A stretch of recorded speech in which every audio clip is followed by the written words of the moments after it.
Et en effet, l'ambassadeur d'Ukraine en Israël est avec nous aujourd'hui en studio. Bonjour, monsieur l'ambassadeur. Bonjour. Merci d'être avec nous en ce jour si particulier, 6 mois de guerre dans votre pays. Et aujourd'hui, c'est la fête nationale ukrainienne.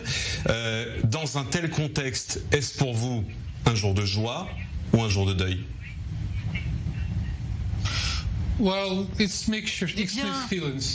Ce sont des sentiments mêlés, je dois dire. Bien sûr, c'est le jour de fierté pour notre population civile et militaire qui résiste à l'agression russe de manière si formidable. Et après 6 mois de guerre, nous avons un sentiment bien meilleur pour un avenir meilleur pour notre pays, plutôt que ce qui était le cas au début de la guerre. Donc effectivement, les premières semaines et premiers mois de guerre, ça a été très dur. Maintenant, nous sommes de plus en plus forts et nous résistons aux forces russes bien mieux, je pense. Volodymyr Zelensky dit craindre en cette semaine, et je le cite, des actes particulièrement dégoûtants. Que peut-il arriver de pire sur le sol ukrainien que ce que vit le peuple ukrainien depuis 6 mois? Eh bien, c'est l'affaire du leadership russe qui croit à certains chiffres, à certains faits qui devraient avoir lieu à certains instants précis. Donc j'ai entendu les préoccupations non seulement du côté ukrainien, mais aussi de la part des renseignements étrangers et internationaux, parce qu'il pourrait y avoir une attaque terroriste substantielle contre les civils ukrainiens demain. Et c'est ce à quoi nous nous préparons maintenant, et j'espère que nos forces antimissiles pourront résister à ces attaques importantes qui risquent d'arriver. Et ce n'est que là la seule raison de cette déclaration. Nous célébrons notre jour d'indépendance avec fierté, et c'est un jour particulier pour nous aujourd'hui, cette année, parce que malheureusement, avec les forces et les milliers et centaines de milliers de vies militaires et civiles qui doivent résister à l'invasion et prouver que nous sommes un État fort et indépendant tel que nous le sommes. C'est nous, l'Ukraine, actuellement. Alors en parlant de forces antimissiles, au printemps dernier, vous exprimiez votre frustration et même une forme de mécontentement lorsqu'Israël refusait de livrer certaines armes, et notamment le système d'armes de fer. Vous êtes toujours aussi frustré 6 mois plus tard ? Oui, malheureusement, nous sommes dans la même position. Nous admirons l'assistance israélienne humanitaire, évidemment. Nous voyons certaines avancées sur les sanctions et ce qui concerne les sanctions contre la Russie. Malheureusement, notre coopération militaire technique est très basse et en fait est inexistante. Et en fait, nous avons tous les arguments israéliens de l'agression en Syrie, des problèmes avec les populations russes ici, mais c'est pas pour nous un argument recevable. Nous pensons qu'Israël fait partie du monde occidental, un État démocratique, et notre meilleur allié est les États-Unis, comme pour vous, et donc pour tout, y compris les armes. Donc c'est toujours notre problème avec Israël, et j'espère qu'il y aura des progrès qui seront faits après 6 mois de guerre sur ce sujet-là aussi. Mais vous êtes en train de me dire que vous n'acceptez pas, ou vous ne comprenez pas en tout cas, l'argumentaire israélien. Écoutez, nous comprenons, mais nous ne l'acceptons pas. Nous comprenons tous ces arguments, bien sûr, et croyez-moi, les États baltes qui ont des frontières directes avec la Russie sont dans la même position. Mais ils agissent de manière différente. Ils aident l'Ukraine militairement, ils nous aident avec tous les moyens possibles. Et ça a été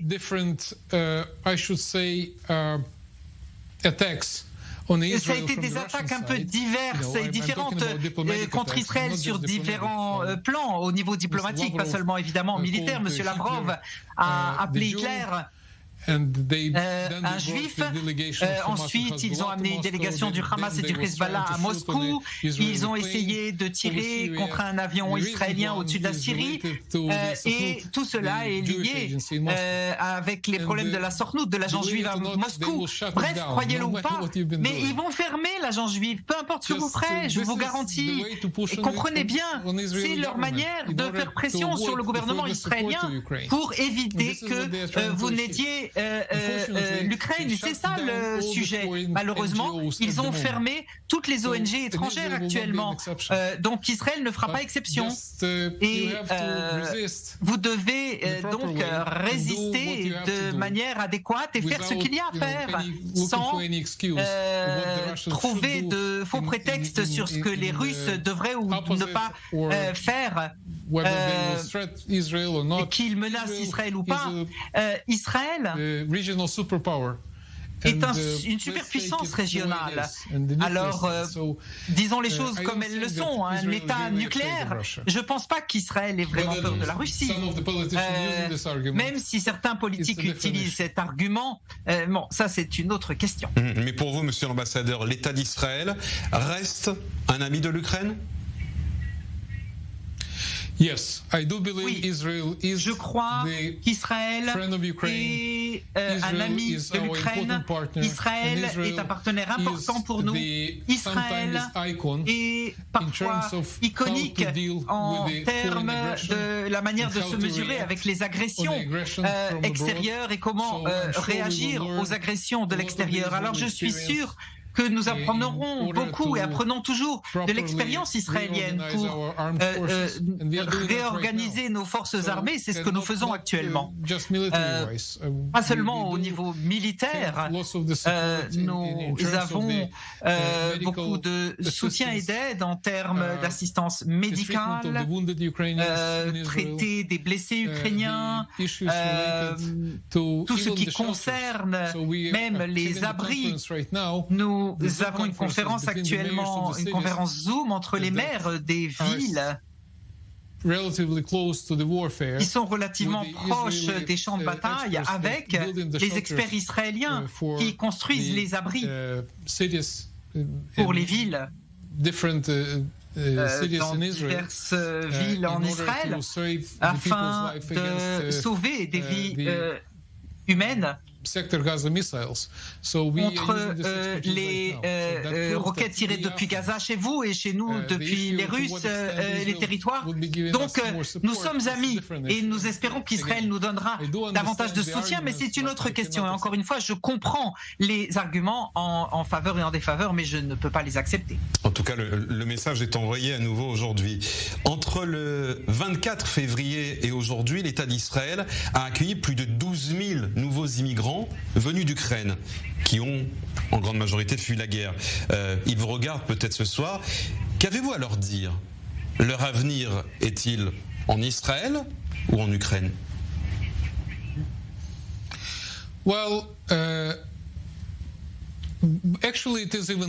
bien, en fait, c'est plus que 12 000 aujourd'hui. Je pense que le chiffre approche les 15 000 maintenant. Mais je crois que ces personnes qui sont arrivées en Israël pour recevoir la citoyenneté israélienne s'installeront ici. Ils se languissent de leur pays et ils feront tout ce qui sera possible pour rentrer chez eux et pour, même s'ils ont décidé, même ceux qui ont décidé de vivre en Israël pour toujours, feront tout ce qu'ils pourront pour soutenir l'Ukraine par tous les moyens possibles. Donc j'espère de tout cœur que l'année à venir, ou que l'année prochaine, le jour de notre indépendance, nous pourrons accueillir nos amis israéliens, tant d'Ukraine que ceux qui auront libéré tout notre pays, et que nous nous rencontrerons entre amis chez nous en Ukraine, dans un État d'Ukraine vivant en paix. Alors pour vous aujourd'hui, c'est jour d'indépendance, pour le peuple juif, dans un mois, quasiment jour pour jour, ce sera le nouvel an. Et il est de tradition pour tous les pratiquants, Israël ou du monde entier, de se rendre en pèlerinage à Ouman, en Ukraine. Les autorités déconseillent de s'y rendre. Soyons réalistes, il paraît impossible ce pèlerinage dans un tel contexte, non ? Écoutez, aux communautés religieuses, très souvent du côté des ambassades et des ministères des Affaires étrangères, ne venez pas. S'il vous plaît, priez pour l'Ukraine pendant que vous êtes en Israël, en France, aux États-Unis ou d'où que vous veniez comme pèlerin, parce que nous ne pourront pas garantir votre sécurité là-bas. Ça n'est pas possible. Et vous ne pouvez pas ignorer la situation avec des dizaines de milliers de pèlerins arriveraient à Oman après comme l'année dernière et ils seraient touchés par des tirs russes et on accuserait les Ukrainiens. Ce serait terrible. Non, vraiment. Nous ne pouvons pas empêcher quiconque de venir. Nous essayons qu'il y ait des décision du gouvernement pour arrêter ces pèlerins légalement, mais moi j'en suis bien conscient et pour se demander comment faire, eh bien écoutez, il faut faire attention, vous ne pouvez pas empêcher les étrangers qui viennent pour l'aide humanitaire, vous ne pouvez pas empêcher les métiers paramédicaux et les médecins de venir et on empêcherait les juifs religieux de venir, ce serait de la discrimination. Mais enfin franchement, vous comprenez bien que ça n'est pas possible de venir à Oman parce que c'est dangereux, s'il vous plaît, n'y allez pas, ne venez pas cette année. Et il y a quelques leaders religieux qui, cette semaine, ont pris la parole pour essayer d'éviter que ces pèlerins n'arrivent. Il y a plusieurs milliers de personnes qui sont déjà là-bas, à Oman, et qui attendent là-bas Rosh Hashanah parce qu'ils savent que le gouvernement ukrainien va probablement fermer les frontières, évidemment. Mais c'est vraiment très dangereux. Et vraiment, je veux que les gens fassent attention, soient prudents. Nous ne pouvons pas mettre en danger la vie des personnes. Et le message est envoyé ce soir. Une dernière question, monsieur l'ambassadeur, c'est aujourd'hui votre fête d'indépendance. Dans un an, à la même date, vous pourrez toujours la fêter, cette indépendance ?